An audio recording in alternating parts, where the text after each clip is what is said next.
the other cultural factor fueling the abolition movement in the late 1700s was Christian. It was a nonconformist Christian, a Quaker.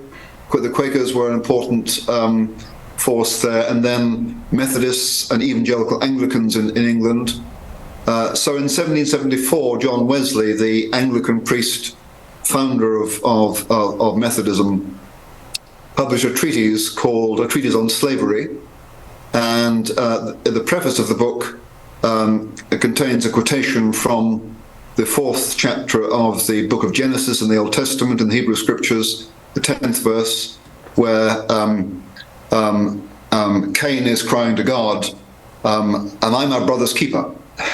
Right. Am I my brother's keeper? The answer is, the implication is, yes, you are, and the wider implication is, white men, Britons, are the keeper of their African brothers, both Briton and African being equal in worth in the sight of the one God.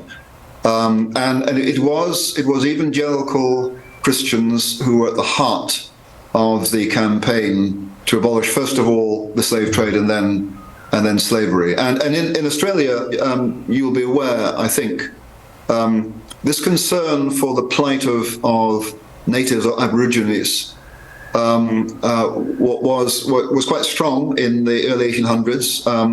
Colonial governors and officials observed the unhappy impact of European settlement on native peoples in Tasmania and Australia and New Zealand, and they were often motivated by an evangelical Christian humanitarianism.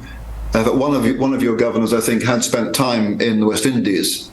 I think it was Governor Arthur of Tasmania, and he described himself as being a perfect abolitionist.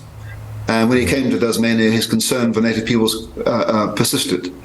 So evangelical Christianity can take a lot of credit for the rising humanitarian concern in the British Empire at the turn of the